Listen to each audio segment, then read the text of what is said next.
Hello, mommy. So, let's bag my milk. Ayan. Sobrang puno itong pitcher natin.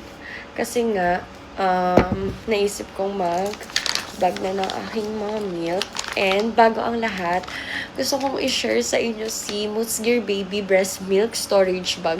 Grabe mga mommies. Sobrang dami kong breast milk bag na tinry. Merong sobrang mahal, merong sakto lang. Pero syempre, yung mga mahal, magaganda talaga siya. Pero syempre, mga mommies, kailangan din natin humanap ng affordable one, 'di ba?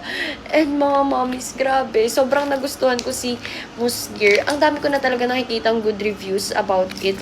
Pero mga mommies, yes, totoo, ang ganda niya talaga. And, 'di ba, sobrang struggle ang pag-alis ng bubbles. Pero this one, mga mommy, hindi talaga siya mahirap alisan ng bubbles. So ayun, samahan niyo akong mag-bag.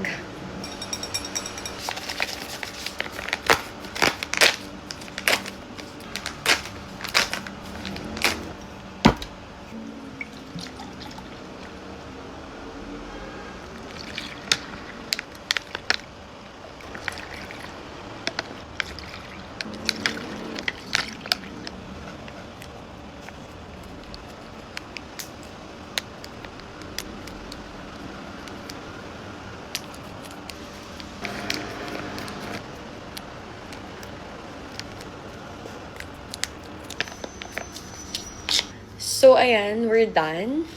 And bawat bags, may lamang 5 ounces.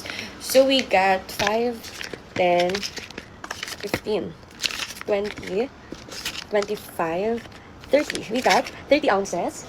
Plus, may natira pang 2 ounces, actually.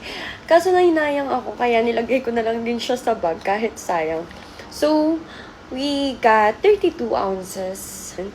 'Di ba mga mommies, nakita nyo naman kung paano ko siya inalisan ng bubbles or kung paano ko siya in-store. Sobrang dali niyang tanggalan ng bubbles. Like, look naman. Ayan, tingnan nyo naman, sobrang perfect. 'Di ba? Tapos, ayan, naka-include pa dito that this storage bag is triple sterilized. So, 'di ba, sobrang linis nun. So, ayun lang. Bye!